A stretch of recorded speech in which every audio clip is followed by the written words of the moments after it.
So back in the late 70s, when I was still in middle school, my mom and dad went through a really nasty divorce. When dad disappeared for a week, mom tried to reassure me and my brother by saying that he was on a work trip. But when he came home, they spent the next couple of days arguing before he left for good. Now, he didn't disappear or anything. He moved up to Crescent City into a nice house by the harbor. But since he didn't fight for custody, we kind of got this sense that he just wasn't interested in being a dad anymore. The most he ever talked about it was when he called on my 26th birthday. Mom never had a good word to say about him after the divorce, and she said he was a deadbeat, that he'd gone nuts, that he was off someplace having a midlife crisis because he was a selfish, thoughtless a-hole. Dad laughed when I told him that, and he didn't disagree either. He also apologized for being so distant, but explained his life had taken a horrible turn right around the time he and Mom divorced. He said I might not understand till I was a dad myself, and that sometimes a man has to do what's right, even if it means sacrificing everything he's worked for. He sounded pretty drunk at the time, so I've never really put much thought or faith into what he had to say. And I didn't know it at the time, but that was the last chance that I'd ever get to talk to him. Around 7 months later, Mom called me in the middle of the night. All she said was, "Your father's dead." And then she passed the phone to my brother so he could talk. Dad suffered a heart attack while taking a swim in his backyard pool. No one found him for a couple of days, and Mom had to go identify his body. She came home drunk in a cab and had to go pick up her car the next day. We held a closed casket funeral for Dad in the week that followed. Then me and my brother helped Mom deal with all the inheritance stuff. Dad did pretty well financially, so we were shocked to learn that he barely had any left when he died. All he had was his car, his house, a few thousand in savings, and one other thing. A property up near Black Marble Mountain, one he had built not long after the divorce. And that was the biggest shock of all, because not even Mom knew that he had anything built, and she knew almost everything that he'd been up to after the divorce. According to the attorney Mom hired, it was a one-room log cabin built on a small plot of land up in Siskiyou County, about 20 miles south of a little town called Happy Camp. We could either have it evaluated and put it on the market along with his house, or the attorney could transfer the deeds and we'd be the proud owner of a cabin we didn't even know existed until just a few minutes before. Mom told the attorney to put the place up for sale, but I asked her not to be so hasty. She argued that there'd been nothing in that cabin but jerky wrappers and empty bottles of booze, but that didn't deter me. I later told her in private that I wanted to see for myself. My brother and I didn't know all that much about what Dad had been up to, and since only one of us gave a crap, it was up to me to go check the place out. I drove up in mid-November of that same year, making sure all the wildfires in the area had either burned out or been contained, but it wasn't a case of just driving out to the thing and loading my car up with anything of interest. Accessing the cabin took hours of hiking across unfamiliar terrain, and we grew up in a family that was more familiar with spas and resorts than hiking or camping. Preparing for the trip took months of purchases and planning, and by the time I was finally ready, I remember feeling very, very apprehensive. I wanted to know what my dad had been up to out there, if he was just a latent appreciator of the outdoors, or if there was some deeper meaning to it all. But I never stopped to consider if maybe, just maybe, I was better off not knowing the answers to my questions. Now, I'm not talking about anything too sinister. More like I didn't want to see the evidence of degenerate alcoholism or worse, some kind of weird BDSM setup.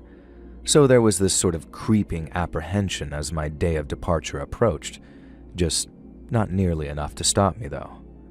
And after driving out to Happy Camp, a friendly local directed me down to a place called Cottage Grove. There was a whitewater rafting company based down there who wouldn't mind me leaving my car parked overnight. And then from there, it was almost 5 miles of hiking out towards Black Marble Mountain, and all I had to go on was a map the attorney had procured on my behalf. And it was hard going. I soaked my shirt with sweat, got myself lost a couple of times, and burned through so much of my water that I had to top my canteen up with some stream water. And it warmed up fast, and the chlorine tablets made it taste like a swimming pool. And then after a few more hours, the trees started to thin out and I actually spotted the cabin in a distant clearing. And I was kind of expecting something fancy, like maybe some luxury man cave Dad could retreat to whenever he needed to luxuriate, But seeing it from a distance, I could tell right away that it was anything but luxurious. It was moldy and moss-eaten, and the front was all scratched up, presumably from where generations of bucks had been using it as some rutting post. It had one small window on its front with no glass or a shutter, and the roof looked like it was about to fall in. I tried the door thinking that it was fit to fall off, but it proved surprisingly sturdy. It was thick with these metal hinges and what I realized were metal panels that had been nailed to the other side. But that only caught my attention for a second or two before I turned to the cabin's interior. And when I did, my jaw absolutely dropped. Almost every surface was covered in maps of the area, and all of them had been heavily written on. There was a lot of camping-related trash around it too. Spent gas canisters for this portable stove, empty cases of water, all that sort of thing. But dotted among the maps were photographs of what I came to realize were the same man. It was clear that this place was not newly built. Either maybe he renovated it or built on top of it, but it had been around for a while. Some were pinned to the walls, others were lying on the table or nightstand, and while they weren't in sequence, they seemed to show this guy in a very disturbing state of deterioration. There were a couple of photos showing a very happy-looking man with red curly hair posing with family or friends. In those pictures, he looked bright and healthy, but in other pictures, some of which looked like he'd taken himself, he looked increasingly tired and very gaunt, almost like he was sick. And then there were the pictures of the red-haired man that looked like he didn't know that they were being taken. There was one of him staring into a stream, his previously short hair very long and unkempt, and then another slightly blurry picture of him walking barefoot and shirtless through the trees. There were no clues to who the man was, only that someone had been using the maps to track his movements. There were little annotations with dates and times, and one of them said, "He's still here," over a certain grid square. It looked like my dad had been either trying to find the guy or was tracking his movements. But why was the question. I started to search the cabin a little, looking for something that would give me a clue as to what Dad was up to. But the only things I found were this very hefty-looking revolver in a desk drawer and a box of .44 ammunition to go with it, and a couple of empty booze bottles, just like Mom had said. There was no running water, no bathroom or sink to wash myself in, and from what I could tell, Dad had spent an awful lot of time there doing something that I couldn't figure out. There was a cot and nightstand in one corner where Dad had obviously stayed overnight a bunch of times. So I dusted it off, tossed my bag down on it, and then took a walk around the area to get a better feel for the place. I wanted to know what had drawn my father to that particular area, and after seeing all those maps and photos, I had a feeling as to what was going on, just not enough to know for sure. He had those additions to that cabin built in that specific spot for a specific reason, but nothing about the surrounding area gave me any clues to what was actually there. And as far as I was concerned, this was a perfectly normal patch of forest that was home to nothing more frightening than the occasional bear with their cubs. But that night proved otherwise. After making my way back to the cabin, I made myself some food, and then as the sun started to set, I went about reading the maps that were thrown around by the light of my electric lantern, and there were some other notes written over certain grid squares that said things like, "Found him sleeping here," or "Human scat? Feeding?" all of which made me think that Dad was tracking the man with that red hair. But then there was the note that said, "Almost saw me, too close," with the "too close" having been written in big block letters. That and the gun made me realize that whatever happened to him, the red-haired man had somehow posed a threat to my father, and since I was now in the cabin, he might just pose a threat to me too. Now, notes like "made contact today" gave me hope, but then others, quote-unquote, "secondary contact, bad reaction," made me think that sleeping there was just not such a good idea after all. But then knowing that it was too late to do anything about that, without risking getting lost in the dark, made me feel very, very uneasy. Once it was completely dark outside, I bolted the cabin door shut, closed the little shutter on its only glassless window, and then tried and failed to get comfy on the canvas cot. And that proved just about impossible for a while. But with the sound of the wind in the trees creating this very soft, incessant drone, and with the exhaustion of the day's hike finally setting in, I eventually found myself drifting off to sleep. I don't know how long I was out for, but I was jolted awake around 2:30 in the morning after hearing a noise. My heart began pounding, and I looked all around the cabin for the source of the noise. Then I realized, with relief, that it was coming from outside the cabin. Something was moving out there, and at first, I thought that it had to be an animal of some kind, curious probably of the smell of food.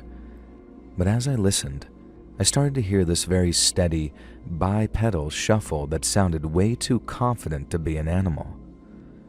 Now, the first thing I did was go for the desk, where that very chunky revolver was sitting in the drawer. Now, I'm not exactly some hotshot with guns, but I knew how to load and operate it so it was ready to fire. An animal would just leave given some time and possibly a warning. But a lone person out there, in the middle of the night, was definitely worth arming myself for. My next move was to that small shuttered window, which I very swiftly unshuttered and shined a flashlight out of. I had a wide enough arc to illuminate what was directly in front of the cabin, but not much else. But as I scanned, that rhythmic shuffling noise sounded like it was getting closer and closer to my field of vision. I pointed my flashlight beam over to some of the trees to my right, then, after a few seconds of waiting, a person shuffled into view. They were completely naked, with only patches of clean, pale skin visible through this covering of dirt and grime. Their long red hair was knotted and wild, and I caught a glimpse of a very similarly unkempt beard, too. I knew who it was from the moment I saw all that hair, but as I shined my flashlight on him, he didn't react at all. He just kept walking side on to me like he was circling the cabin, and he kept going that way for about a minute or two before he suddenly just stopped. Now, at first, all I could do was just watch, stunned into silence by what, or more like who, I was seeing. But when the guy paused and stood perfectly still like some creepy statue, I knew that I couldn't stay silent any longer. I called out to him, saying something like, "Hey, I'm warning you. I got a gun in here." But he didn't react to the sound of my voice either. He stayed almost perfectly still aside from this very subtle swaying, and then out of nowhere, he suddenly started sprinting towards the cabin door. And the way that he went from 0 to 60, it scared the crap out of me. So I slammed the shutter closed and then backed away from the front wall of the cabin and pointed the gun right at the door. I saw those metal plates again, and it suddenly made this horrible sort of sense why they'd been added. I thought the guy was going to throw his weight into the door to try and bash it open, but right as his footsteps got very close, they stopped, and he seemed to just sort of stand outside the door, quiet and still again. I reminded him that I had a gun, and that breaking into a cabin would be the last thing he ever did. And you guessed it, he didn't say crap in return. There was just this dead silence for a minute or two before he started gently knocking on the cabin door. It was really soft and quiet at first, barely even audible, but it got louder and harder with each repetition. I figured it was a fist at first, but the longer it went on, the more I realized that the impact was much larger, and it was exactly at head height too. That crazy bastard wasn't banging his fist against the cabin door. He was smashing his head into it, over and over and over again. I remember yelling at him to stop, while staring straight at those metal plates thinking, Jesus Christ, this has happened before, hasn't it? As the guy kept slamming what I assumed was his head into the thick wooden paneling, I started yelling at him that I wasn't my dad, and that he'd passed away, I didn't phrase it exactly like that.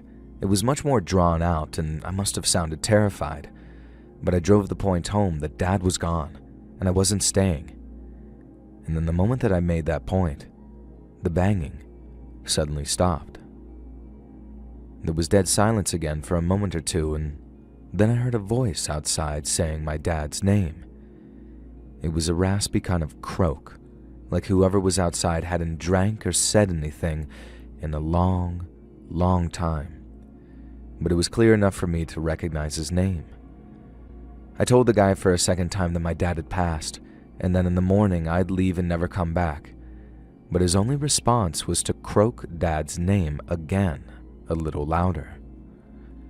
I yelled at him that time, shouting about how Dad was dead, how I didn't know what the hell he'd been up to, and that I didn't mean anyone any harm by being out here. I expected him to repeat Dad's name again, but the silence drew itself out until suddenly I heard footsteps getting gradually quieter as whoever it was began to walk away. I remember just standing there, unable to move but also unable to stop shaking as I listened to those footsteps get more and more muted, until finally I couldn't hear them anymore. Hearing only silence again felt like a spell being broken. I could move again, but I also couldn't stop moving. There was no way that I was sleeping in that cabin that night, not after that. So I packed up my stuff, made sure that I was headed west, and then walked until I saw the sunrise. But that night hike was one of the most terrifying experiences of my entire life. Not only did I notice that the cabin door was drenched in what looked like saliva on the way out, or blood, but I mistook every little shadow on the edges of my flashlight beam for that naked, red-haired man. The same could be said for every little sound I heard too. I heard an owl or something hooting behind me, and I'd spin around on the spot with my flashlight and my dad's gun at the ready. I honestly thought that I was going to have to kill a man that night, and I thank God that it didn't come to that. I also didn't feel truly and completely safe until I was back in my car and on the move again. By the time I got back home, I hadn't slept in more than 24 hours, but I was still so wired after all that adrenaline that I didn't even think about sleeping until late that same afternoon. I called the Ranger HQ at Yukonam to report what I'd seen, and told them how concerned that I was for whoever was out there.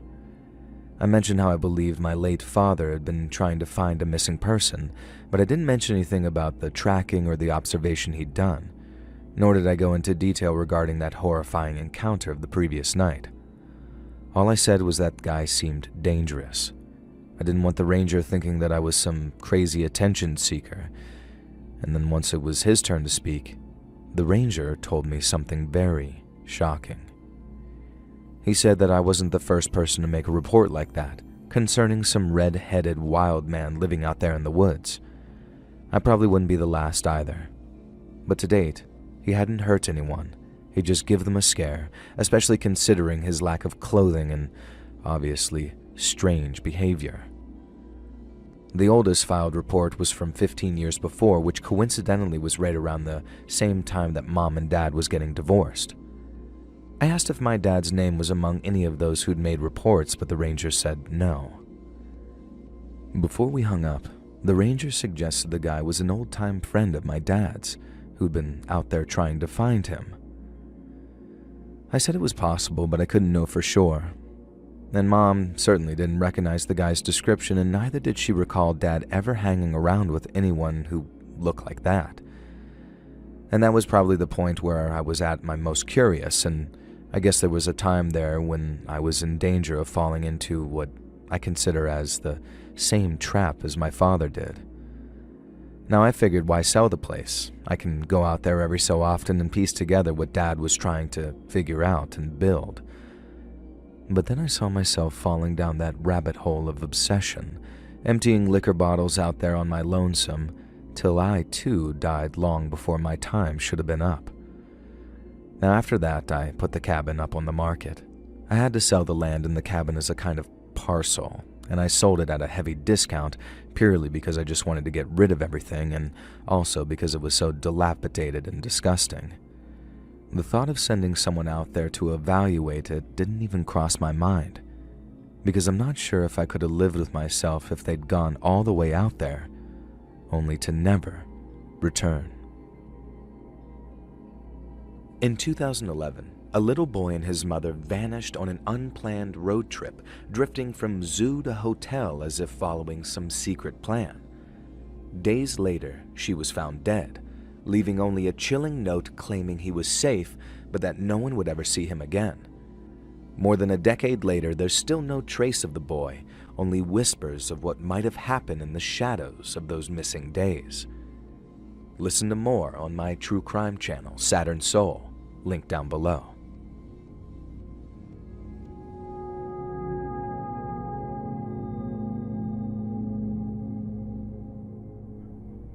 In September of 1993, my college buddies and I were just about to start our junior year when we decided to meet up for a camping trip. Now, we'd been talking about it for almost a year, we just never found a time when all four of us could make it. So before classes started, we figured that we'd head out into the boonies for some real Call of the Wild type stuff, as I like to call it. We picked out Olympic National Park, if you're familiar with it, and it being just a couple of hours drive away. And then combine that with Olympic National Forest. Yes, they're two different places that border one another. We had one of the largest wilderness areas in the lower 48 right there on our doorstep. We drove out on Thursday the 2nd early in the morning with a plan to drive back to Seattle on Monday the 6th. Now, we were full of pep on the drive out there, excited for 3 full days of living wild and free. And then after stopping for some lunch, we drove down to a place called Fairholme, where there was a campground and a general store. And that was our landing zone, if you will, the place where we'd spent our first night before heading out into the trails the next morning.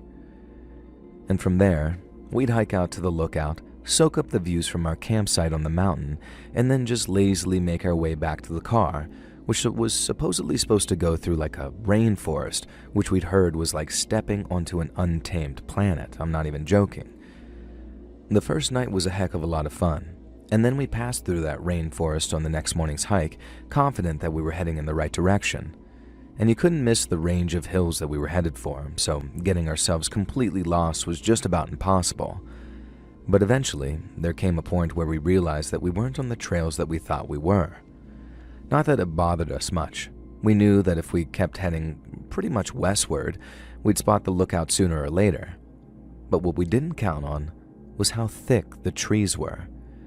It got to the point where although we knew what direction we were headed in, we had absolutely no clue where we were exactly. And then after walking through endless trees for what felt like hours and hours, we came across the cabin. And it was so worn down and weathered that it was almost camouflaged against the backdrop of trees. The roof was completely covered in dead leaves, and there were vines creeping up one side, and these glass windows were so dirty that it almost looked like there was clouds inside. It looked completely abandoned, and after peeking through the windows, we saw inside was covered with what looked like old camping stuff. On a table there was just crumpled up aluminum foil, a half-empty box of matches, and a dented tin can with a spoon crusted in dried beans. Scattered around the floor were torn wrappers from granola bars and a spilled bag of actual trail mix, and there was also an unzipped and stained sleeping bag slumped against one wall, next to a pile of damp firewood that somehow never made it to the cabin's stone fireplace. And after pushing open the unlocked door, I saw a deck of playing cards scattered across the floor as if a game was just kind of abandoned mid-play. And there were also faint carvings on the walls too, stuff like initials, dates, and just some very crude sketches. And we agreed that we were looking at some kind of hiker's stopover, and that'd be the perfect place to rest for a few hours before we carried on towards that lookout. And then after sweeping away some of the trash with our boots and broken branches, we settled in to have some lunch. After sitting on the porch and heating stuff up with our little camp stove, I decided to explore the cabin a little. I figured that I might be able to salvage something from the debris, and then since it was all trash in the main room, I decided to push my way into the bedroom to see if there was anything there. One of us had already taken a look, but he hadn't checked all the drawers in the old nightstand on account of it being covered in just a bunch of cobwebs. and the old stained mattress in the corner reeked of just rotten mold and dampness to the point that I almost covered up my nose and mouth as I checked the nightstand's drawers. And the first thing I saw when I opened the first drawer was what looked like a used condom, so I slammed that thing shut again because, good God, that's gross. Now, the second drawer had a bunch of empty glass medicine bottles with faded prescription labels. But then when I opened up the third drawer, I discovered it contained some kind of leather-bound notebook. I pulled it out of the drawer, opened it up, and saw that it was someone's journal, with the first entry dated in 1978. I didn't imagine it to be really that interesting, like maybe some hiker just forgot his journal or something, but after reading that first entry, I'll be honest, I was hooked. The journal had been started by someone who was right at the beginning of what they called an adventure of a lifetime, and detailed their plan to basically live off the grid for the rest of their days. They talked about how incompatible they were with modern society, and how they knew that they'd be much happier out there on their lonesome while living off the land. The journal was supposed to be an effort to document their adventures, in the hopes that it would serve as a sort of guide to other folks who wanted to escape modernity and embrace nature. Now, as you can imagine, I was actually pretty psyched to have found something like that. I'd gone from thinking that it'd be filled with some terrible poems to being like, damn, dude, I could probably get this published if I tried. I walked back into the main room and told the gang about what I'd found, but not everyone was into it. Two of them were too fixated on trying to clear the cabin's old chimney and had this total whatever reaction to me announcing my find. But my buddy Steve then says, "Really? No way." And we sat down on the porch's steps and started reading through the journal together. Now, like I said, the first entries mostly detailed what the guy wanted to do, and how he wanted to do it, and what he hoped to achieve. But then as they continued, there was a lot more of the nitty-gritty survival stuff that I was actually hoping for. We found the entry from the day the guy ran out of store-bought food and had to rely on what he'd been hunting, catching, and foraging. It sounded scary, but exciting too, and it was thrilling to read how happy the guy was as everything he'd worked towards was starting to pay off. But then came the part where the guy accidentally poisoned himself with some undercooked game, and he got really sick for a couple of days. Now, I felt his anxiety when he wrote about how much it had sucked to die from something as crappy as food poisoning, and we were stoked when we read the entry about how he was starting to feel better again. Now, after reading through a couple of more entries, Steve was starting to get a little bored, so he walked off to help the others to try and start a fire in the cabin's fireplace. But I kept going on, and I'll never forget what I ended up reading. Unsurprisingly, a lot of the entries got kind of samey after a while, for lack of a better word. The journal's author did pretty much the same routine over and over again, with only the most minor of differences from day to day, and that meant that I went skipping ahead a lot to see if I could find any longer, more interesting entries. I watched as entries from 1979 bled into those from 1980, and as they did, they got less and less frequent. But then as 1981 slipped into 82, the style of writing started to change, and sometimes quite dramatically too. What were once elegant passages of prose degenerated into something more primitive, and it wasn't like he was talking to the reader anymore, like you were a friend. It was more like he was talking to himself, or like trying to talk to God.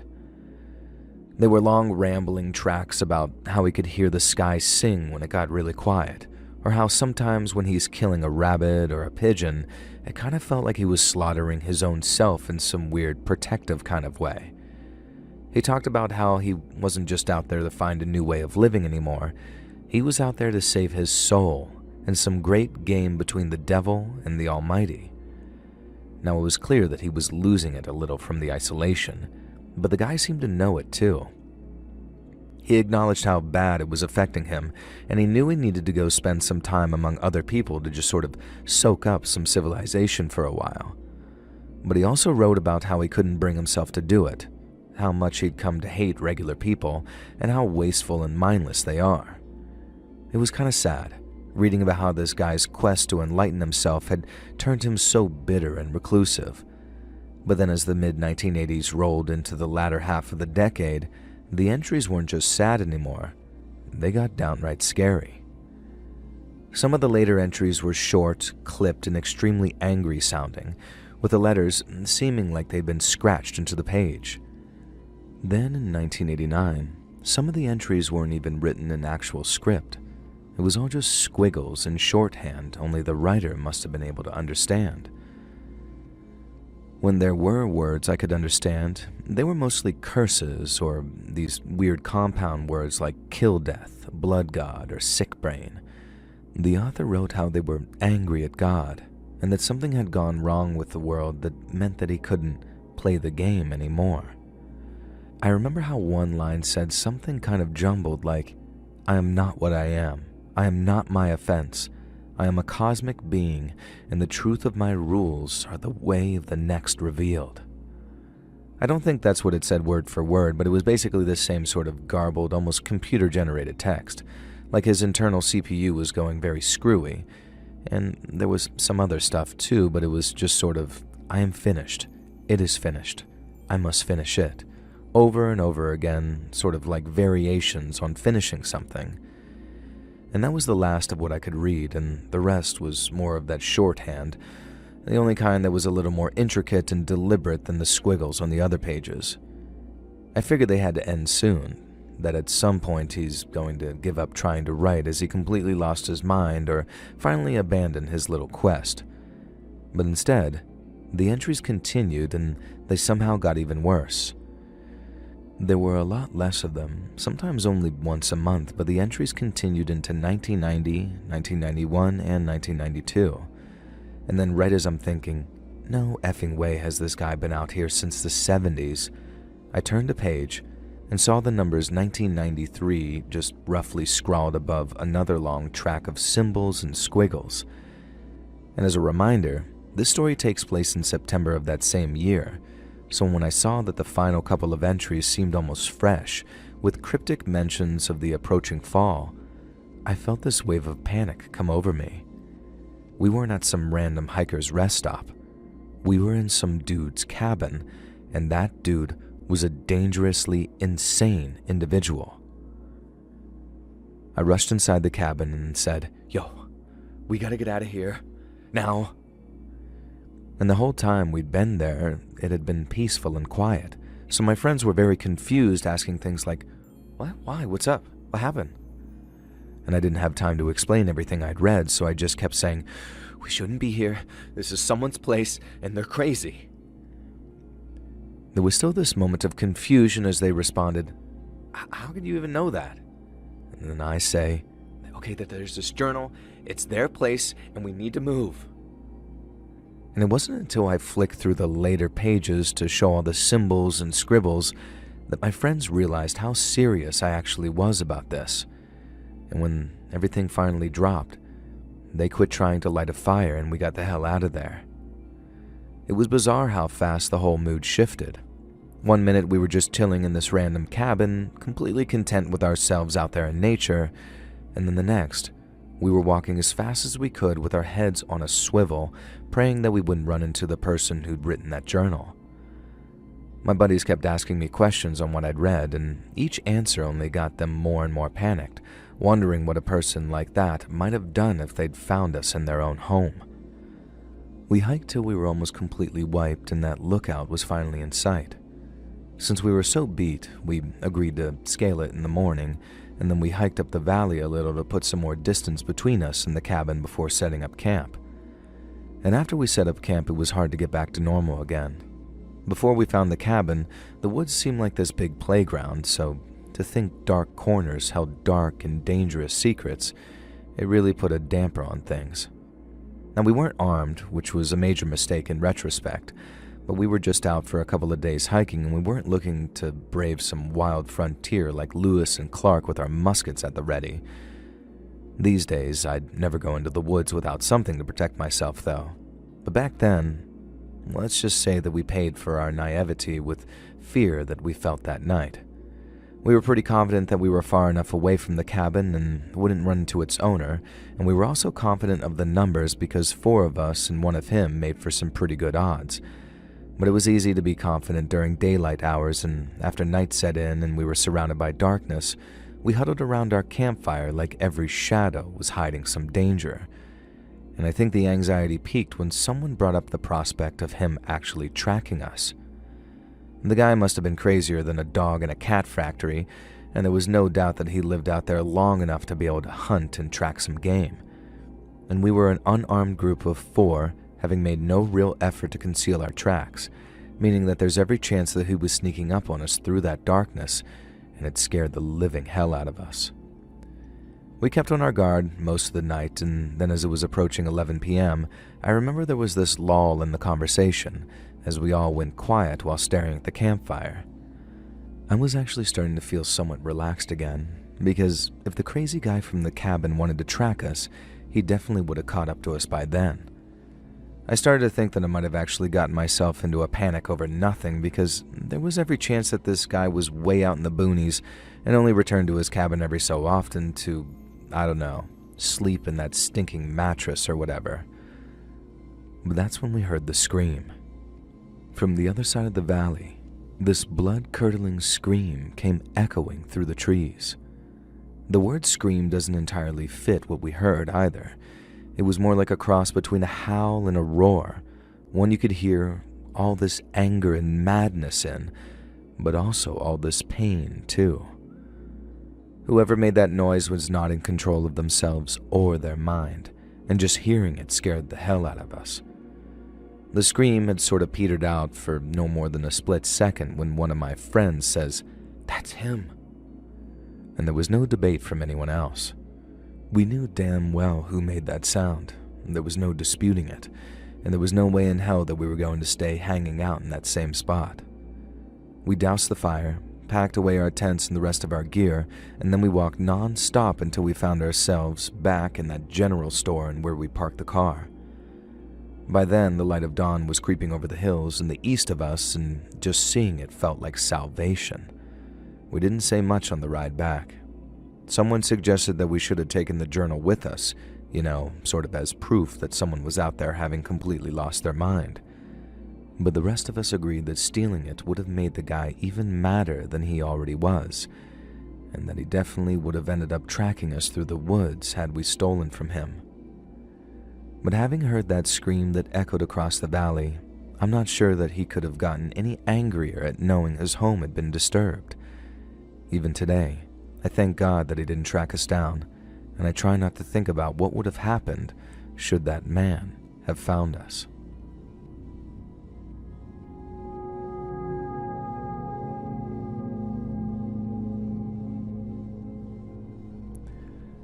I grew up in small-town Montana, and back when I was in my late teens, I used to work as a night porter at some cabins in the mountains. Now, to clarify what that is, it was basic night watchman stuff, making sure everything ran nice and smoothly. And then every so often, I'd get someone calling at the office to check in late or ask a few questions. We just had a VHS player installed at the office, so the night porters would be less tempted to take a nap. So I got into the habit of renting tapes before heading into work so I could watch movies all night. One night at around 1 a.m, I'm right in the middle of scaring the pants off myself watching the Hellraiser movie, if you remember that, when I hear something moving outside the office. The office had these 2 glass panel windows and a door with a glass panel on it too, so I could see out into the darkness. I just couldn't see who was moving around out there. Sometimes the city folks used to go stargazing, so it wasn't unusual to have people walking around later on at night. So when I first heard it, I didn't think much of it and I just kept watching Hellraiser. But then a minute later, I heard it again. That time, I heard it closer to the office, so I lowered the volume on the TV and listened through the silence.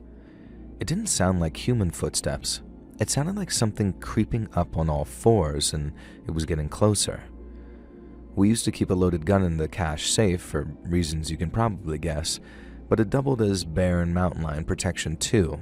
So the first thing I did upon realizing that there was something creeping up on the office was rush to that safe and grab that gun.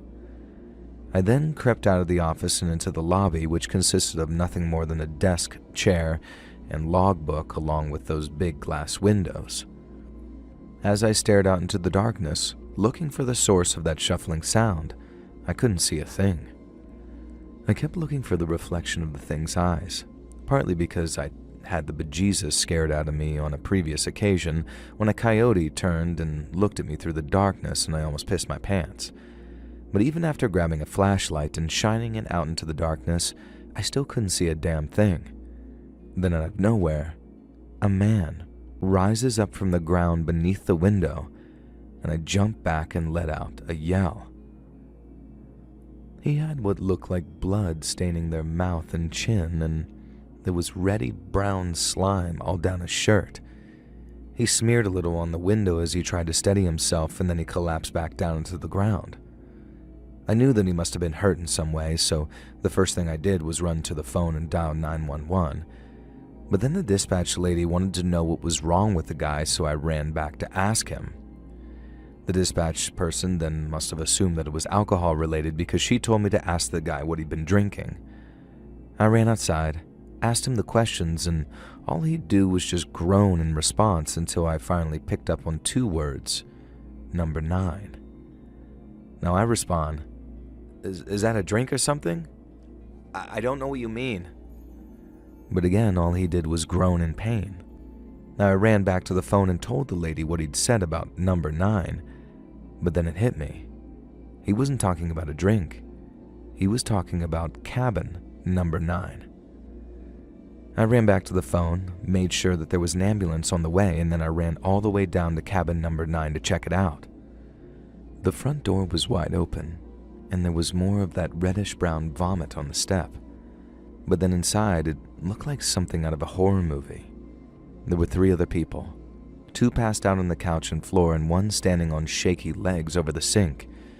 He was puking what looked like a mix of blood and something else in that sink. And then, when he heard me from behind, he says, "Help me, please," then kind of sank to the ground to stop himself from falling. Now obviously I'm asking what did you guys drink over and over, but all the guy could do was point towards the table as he carries on retching and gagging. There were maybe half a dozen bottles of liquor strewn about the cabin's kitchen and dining area. There was wine on the table and various other drinks on the countertop, and it looked like a big meal could have been eaten too. I started to realize that it wasn't just a case of one guy drinking too much. All 4 of them had the same reaction, meaning something they ate must have been really, really past its sell-by date, or they were sick with something that I might well have been in danger of catching as well. I didn't have time to dwell on that last part too much. I just made sure not to touch them or any of that puke, and then I ran back to the office phone to report what I'd found. And in the end, it wasn't just 1 ambulance screeching up the path, it was 4. Once the paramedics were busy treating the folks in cabin number 9, I gave my boss a call at home to let him know what was going on. He was there within the hour, and then we joined the growing crowd of various guests that were gathering around to stare at what was going on. The EMTs got all 4 sick people onto stretchers, and then once they were securely in the back of an ambulance, it would speed off back down the track with its lights flashing, and then we'd hear it hit its siren as it reached the highway. When it all cleared out, my boss couldn't believe the mess that they made in cabin number 9. He said it smelled like blood in there, but there was vomit too, and it wasn't just blood.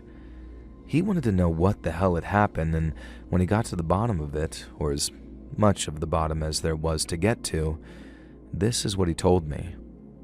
A lady from Washington State had organized a kind of reunion with some of her old friends, and she just so happened to pick our humble collection of cabins for that. And they all drove out there, happy as can be, bringing wine and food and gifts and all that, and then once they were there, the lady who organized the reunion poisoned their food, cut the phone line to the cabin, and then drove all the way back to Washington while her friends started vomiting and collapsing. That's all the cops knew at the time my boss spoke to them. They didn't know why she'd poisoned her old friends, only that she'd used a bunch of weed killer and rat poison, and if I hadn't called 911 when I did, they probably wouldn't have survived.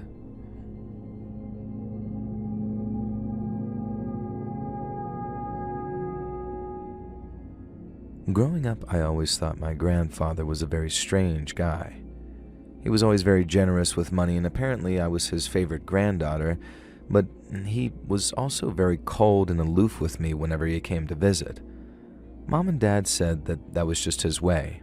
He grew up during the Great Depression, so he had a very tough childhood and dedicated his life to the construction company he founded, so while his business acumen was tip-top, his social skills were obviously very lacking. He lived to a ripe old age and left a very generous amount of money when he passed, and then at his funeral, everyone had nothing but good words to say about him. But the next day, my dad asked me to take a seat in our living room with him and asked if I'd like to know the truth. The way he phrased it had me kind of scared at first because I thought that he was about to reveal some sort of dark family secret. But he laughed as he assured me that that was not the case at all. In fact, he wanted to tell me the story of Grandpa's upbringing and how he became to be the man that he is. I didn't know much outside of the whole Great Depression thing, and it sounded so sad that I never cared much to ask. Yet little did I know, there were parts of Grandpa's childhood that he forbade my parents from sharing ever with me. It was hard to imagine why he might do that, if not to conceal something very shameful or immoral.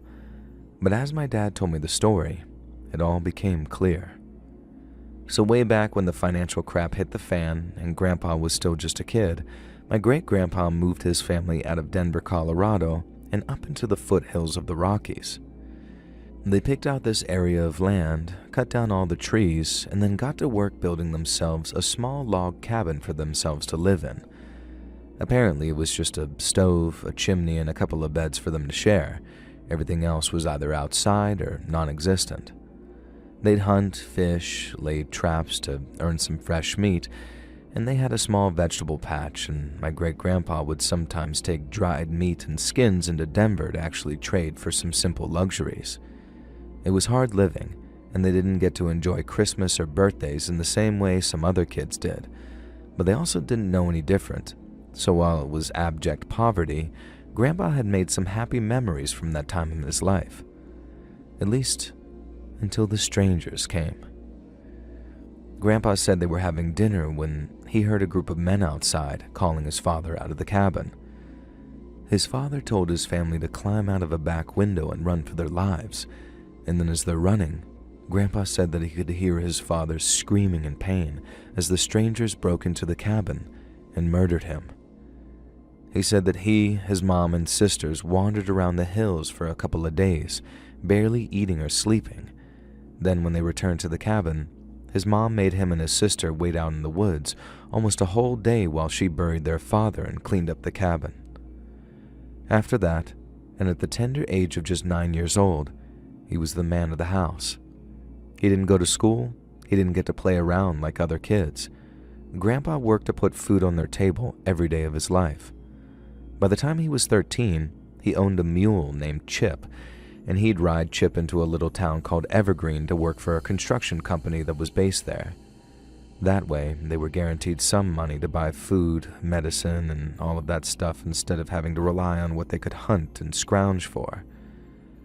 And when he wasn't at work, Grandpa was either fixing up the cabin or butchering game, while his mom cooked and his sister cleaned.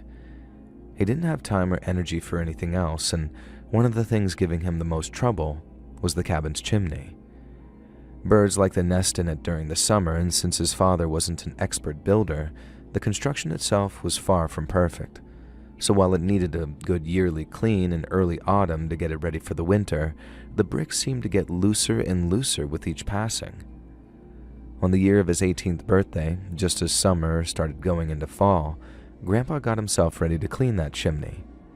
But this time, no sooner has he jammed the brush up there, but a brick comes tumbling down into the fireplace, sending soot and ash all over the place. Grandpa curses his bad luck and then starts trying to put the brick back into place, but he realizes something is sort of half sitting in its place. Grandpa thinks it's a dead bird or something and gets ready to cover his mouth and nose after dragging it out of the nook.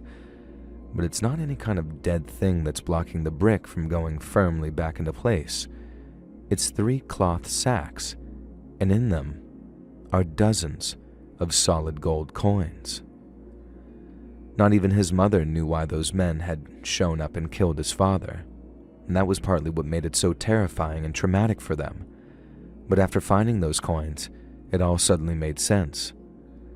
No one knows if my great-grandpa stole them or there was someone out there who knew that he was up there in the hills with his stash of gold coins. He didn't even tell my great-grandma about them. But finding them up in that chimney changed their lives completely, and within a couple of years, they were living the good life in Denver after Grandpa started up a construction company all on his own. All his life, Grandpa remembered what it was like being so poor that they barely had a pot to piss in or a window to throw it out of. So all he did was work, just like he'd always done, from dawn till dusk, and for the sake of his family. And the reason he was all so strangely frosty with me, despite me being his favorite granddaughter who he'd showered with gifts on birthdays and Christmas, was because I reminded him of his little sister, the one he'd been so hungry with while out in the woods after listening to their father's dead screams. And after that, I lost all my resentment towards him. It wasn't much. I loved my grandpa and I accepted that he had a little thorniness about him. But after I learned why, I forgave him with all my heart.